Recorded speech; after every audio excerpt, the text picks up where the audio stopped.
こんにちは。最近バトルフィールドを始めた新平さんどうしたのよ。それが撃っても全然当たらないぜ。照準は合ってるんだけどな。それはマリサの今の状態がこんな感じだからよ。試しに撃ってみるわね。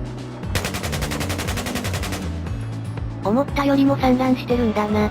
壁に弾を撃つと跡が残るからわかりやすいわ。なるほどな。弾の跡を見ながら練習するんだな。そうよ。この弾の跡が集団するようになれば敵に当たるようになるってわけよ。これくらい集団させれば間違いなく当たるわね。あと、初弾一発目は必ず、照準の点の真ん中に来るわ。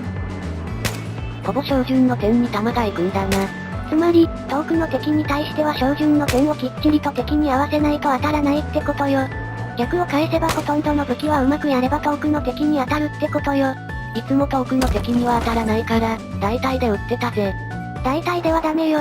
初弾でヒットマークが出てないなら、一旦、射撃をやめて照準の点にきっちり合わせるのよ。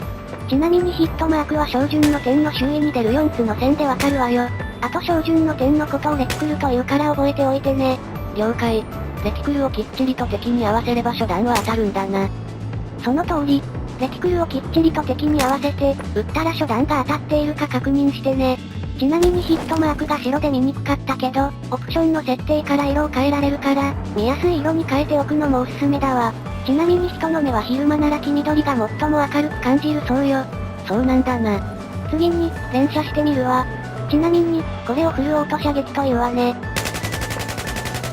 武器が跳ね上がって弾が散乱するな。これじゃ弾は当たらないぜ。今度はスティックを跳ね上がりとは逆の方向に入れて武器を制御してみるわよ。おう、弾が集団するようになったな。これをリコイル制御というわよ。集団させるために必要な技術だから必ずマスターしてね。オッケーレイム。よっしゃ戦場に行ってくるぜ。ありがとうな。ちょっと待ちなさいよ。これからが重要よ。リコイル制御しながら連射し続けてみると、散乱の度合いがわかるわよ。5発撃ったけどあまり散乱してないわ。むしろこれなら集団してると言っていいな。今度は8発で撃ってみるわね。だいたい集団してるけど、1発分くらい外れているわよね。バトルフィールドでは1発の無駄弾が命取りになることもあるわ。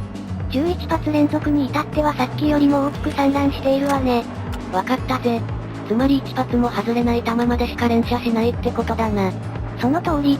ただし、相手が近くにいる時はある程度散乱しても当たるから場合によって連射を使い分けてね。敵が近いと敵の面積が広く映るからだな。壁に近づいて撃ってみるわよ。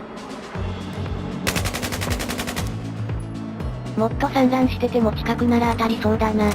今、中距離ら辺を想定すると5発ずつ撃つのが適当であることが分かったわよね。散乱しない程度に分けて撃つのをタップ撃ちというわ。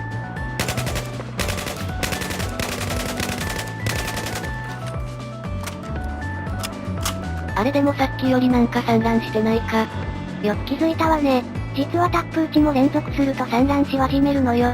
つまりこの武器では5発ずつ連射して撃つのは適さないということよ。タップ撃ちで連続して撃つなら5発よりも少ない1から3発で撃つのが適してると思うわ。おお、最初と同じくらい集団してるな。つまりこの武器では1回の連射なら5発まで、タップ撃ちで連射するなら1から3発までがいいことが分かったわ。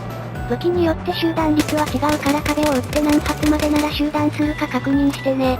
データなどで確認するのではなく、身をもって体感するのが重要よ。戦場に出る前に壁を撃って練習してね。おう、練習のやり方さえ分かれば当たる気がしてきたぜ。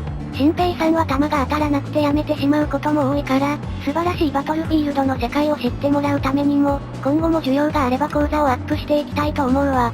要はチャンネル登録をして応援してほしいってことだな。私を素直に言えない子のように扱うのはやめてちょうだい。それでは少しでも参考になれば幸いです。